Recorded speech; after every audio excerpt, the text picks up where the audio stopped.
Én 2009-ben kerültem be, januárjában volt egy nagyszabású casting, és annak keretében kerültem bele az előadásba, ugye mint Alfred.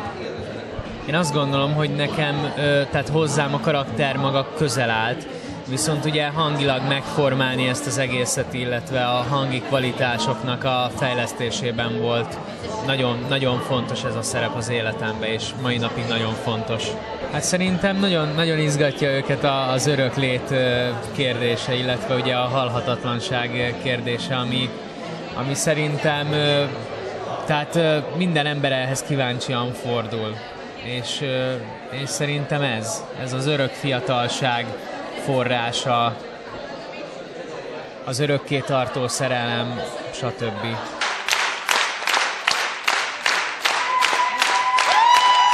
Én a kezdetektől, igen, az első szereposztásként léphetem Herbertként a színpadra, úgyhogy azóta is töretlenül játszom ezt a szerepet. Szerintem egy olyan, pont kiszámoltuk valamikor, hogy 160 előadás van mögöttem a 200-ból.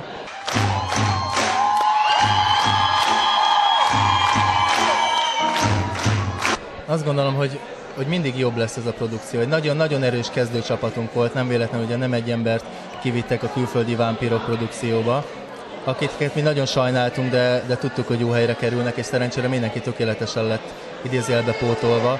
Szóval a mai gárda azt gondolom, hogy ugyanolyan erős, mint amikor elkezdtük 6 évvel ezelőtt. És mindig jó amúgy az új emberekkel dolgozni, mert új energiákat hoznak, egy picit más, egy picit új poénokat viszünk bele, és így mindig egy kis izgalmat hoz a nézőknek is, de nekünk is. Abból a szempontból volt nehéz, hogy nagyon sok verzióját próbáltunk ki a figura megformálásának a rendezővel, mind járásban, mind énekstílusban, hogy klasszikusabb legyen, lehet egy kicsit popposabban énekelni, és a kettő között ezt a határt megtalálni, hogy ne legyen a rengeteg kategória, hogyha úgy mondjuk, de ne is az nagyon visszafogott, és azt gondoltam, hogy így közösen egy tök jó középutat belőttünk, hogy vicces is legyen, meg legyenek a komoly pillanatai. Mindig mondta, hogy amikor nem mindig elvicceljük a jelenetet, hanem figyelünk arra, hogy a harapás a cél, aztán mindig megvannak így a váltakozások, hogy a komolyból a célpont, de amellett meg ugye egy komika ez a figura, szóval neki szórakoztatnia kell leginkább, azt gondolom.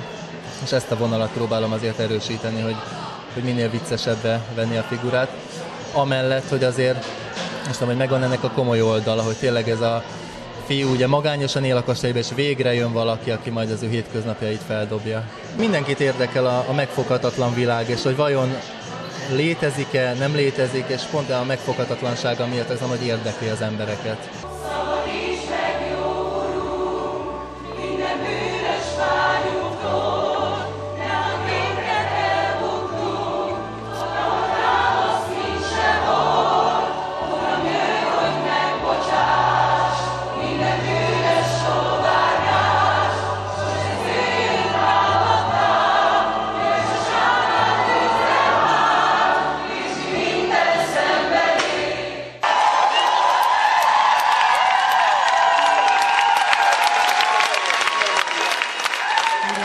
Mostani vérfrissítéssel álltam be a darabba, és hát hatalmas nagy feladat, és rengeteg munka van mögöttem, és hát ez egy fantasztikus szuperprodukció, és egy ilyen produkcióba beállni az sosem egyszerű, de azt érzem, hogy előadásról előadásra egyre jobban élvezem. Azt gondolom, hogy a társaimmal együtt, akikkel most álltunk be, és egyre jobban el tudjuk engedni magunkat, és hát folyamatosan alakul, és nagyon szeretjük és imádjuk.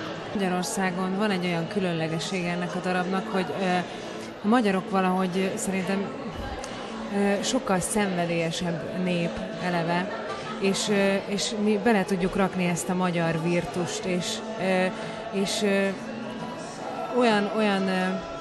olyan érzékenyen tudják megfogni, akár ha a krolokokat hallgatom, az el nem múló vágyat például úgy el tudják énekelni, amit szerintem egyedülálló a világon. Tehát nekem most ez a harmadik szerepem már a darabban, ezért nekem ez egy ilyen skizofrénia, hogy kezdtem, mint Nightmare szóló, meg Chagall, és aztán talán ez a harmadik évad, hogy most már én is krolokot játszhatok. Nagy kihívás, maga az egész darab nagy kihívás, de a legnagyobb kihívás az eleje volt, a 3 hónapos kemény próbaidőszak. Szerintem az volt a legkeményebb időszak mindenkinek az életében, hogy nyáron a nagy melegbe kellett ezt a darabot bepróbáljuk, de azóta szerencsére most már azt mondhatom, hogy beült ez mindenkinek, legalábbis a régieknek, akik már a kezdetektől csináljuk ezt az előadást, és hát tényleg nagy örömmel játsszuk, úgyhogy örülünk és szeretnénk, hogyha ezt minél tovább műsoron maradhatna. Én azt emelném ki, hogy itt mindig egy csapat dolgozik, és szerintem a mi legnagyobb erőnk az a csapatmunkában van. Abban, hogy ezek az emberek itt a Vámpírok Bája előadáson kívül is egymást ismerik, egymás barátai, és ez az előadásban azért ez fokozottan érvényesül.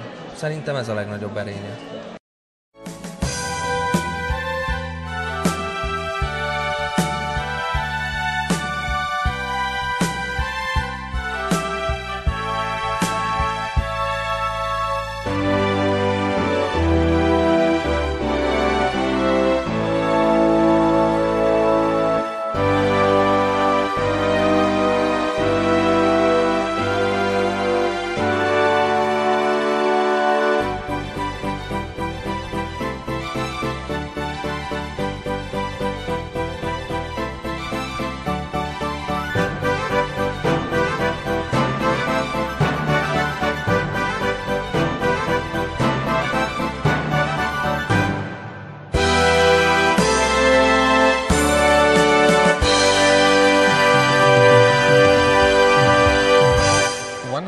Differences here is that you feel that you come very close to Transylvania, and it has this, I would say, special juice. Also, maybe because of the language. I love to hear vampires in the Magyar language, and I think you feel that special mystic ingredient in the spectacle here. But I know that there's a different feeling in every country that we've been in, and it's I guess the first thing that we did that was Poland, and then we came here, and this the Hungarian company is a very special group for me. I think that's very important when you want to entertain people.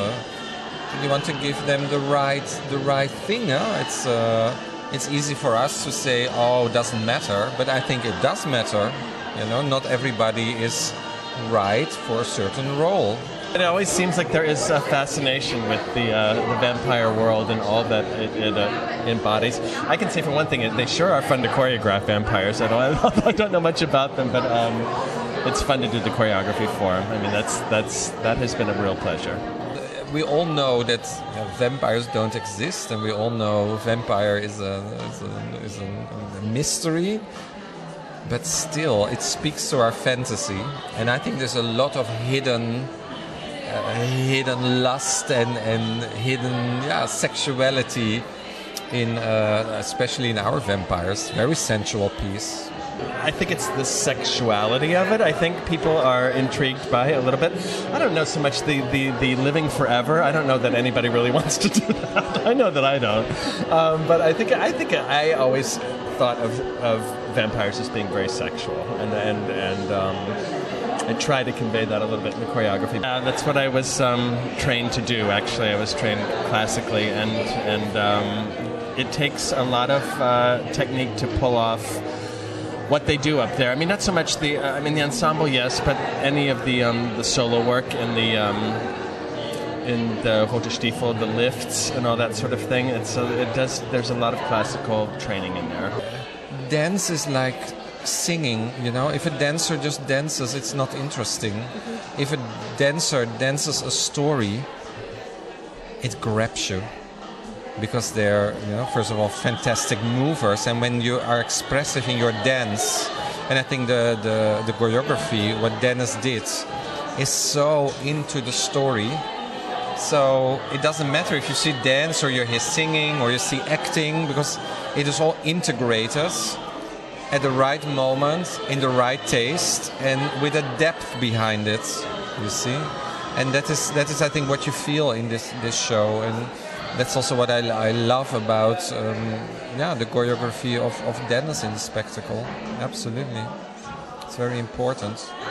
Dance, you can go to a ballet evening if you want to see, or to modern dance evening, and of course, having that background myself, of course, it's wonderful to also know a little bit about it, so I also know what's good and what's not good, you see. And like I say, yeah, I'm sort of like a watch eye over the whole production, basically, you know.